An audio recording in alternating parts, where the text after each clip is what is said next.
sa looban, so wala masyadong mapagtaniman. Kaya nagdala ako since meron naman din sa bahay ng asawa ko. Sa yun na doon ako kumuha para dalhin sa kanila.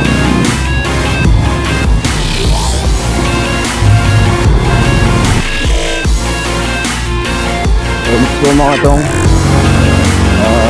hilagin tayo ng konti kasi po ulan na ulan, hindi ko na on na hulog. So let's go, biyahe na ulit mga tong. So medyo malaylay pa tayo ng konti, no? Tumigil na tayo kasi pabugso-bugso yung ulan.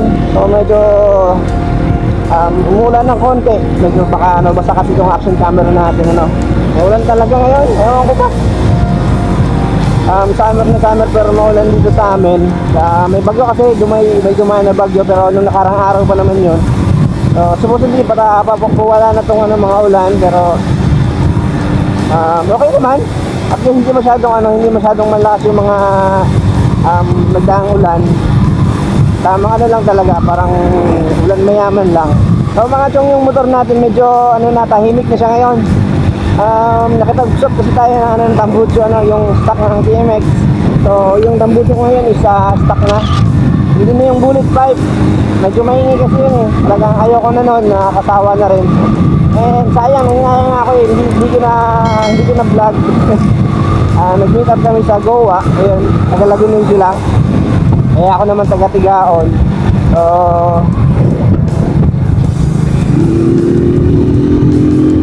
So pinagpalit ko yung bullet pipe ko.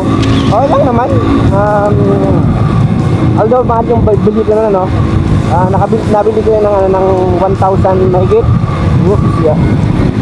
And yung pinagpalitan ko is TMX din. Ang balak niya kasi is gawin din cafe racer or scrambler ata yung motor niya. So since dating cafe racer or scrambler itong motor siglo ko, binigay ko sa kanya yung upuan, yung classic seat, yung round gear, round gauge, yung dito. Binigay ko sa kanila, tapos binigay ko sa kanya yung seat, yung side mirror ko.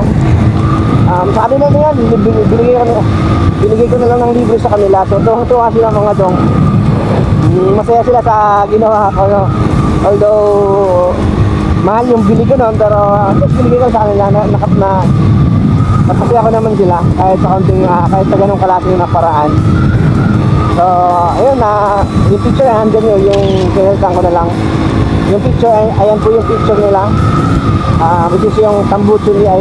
Yung dati yung tambucho is nasa kanila, kinamit na nila yan. Yung sa akin din, binigay nila sa akin. So okay na. Mas ganito kasi kapag ganito is panatag, payapa lang yung motorsiklo natin, walang masyadong ingay. Hindi talaga, napaka napaka-silent nyo lang. So namiss ko yung gantong dati ng motor ko, yung dating stock or yung dating build.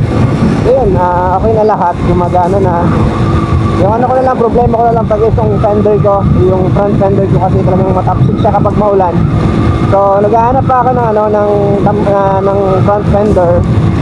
Siguro bibili na ako ng bago para at least chill na kapag nag-ubiyahe ako, wala nang masyadong toxic. So yun na nga mga chong, umulan dito sa park na to. Ayun, basang-basa yung daan. So dun sa park na unahan, dun sa nalilikuran ko, hindi masyadong maulan. So dito talaga binagsak yung ulan eh. Ayun, basang-basa, and basa na yung pants ko. Dahil sa toxic nga. Daan dito na tayo mga chong sa Pili. Dan tayo ng sentro, wag na tayong dumaan dito sa highway or sa red diversion. Ang ganong motor niya, oh. Amis. Diretso tayo, wag tayo dito dumaan. So asahan natin medyo traffic dito ng konti. Sana hindi naman. Dada kasi tayo ng sentro. Ayun, no? Basang basa dito mga chong. Ito yung summer sa Kamsur. Ganito yun. Alright, diretso na tayo.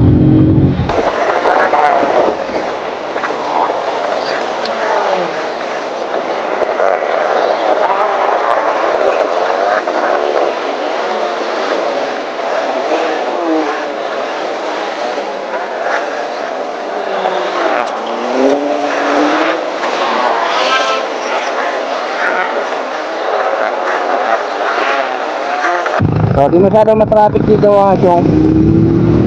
Tama lang yung ano, yung tao, yung sasakyan. So by the way mga chong, malapit na yung ano, yung police station na kukuhanan natin. So liliko tayo dito sa may park na to. Kasi nandyan yung ano, yung police station or yung kuhanan na ano ng police clearance. National police clearance mga chong, by the way. Dito tayo dito. Yes, yeah. Yan.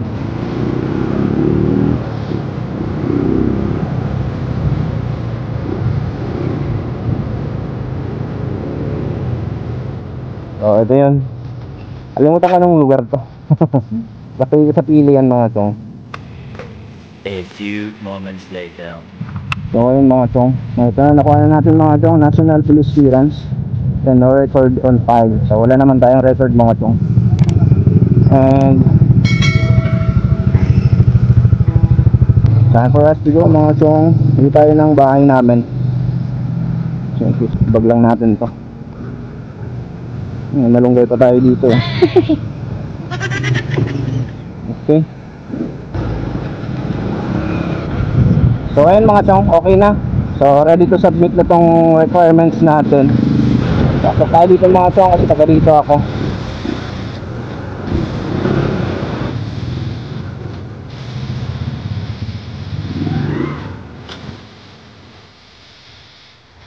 Na.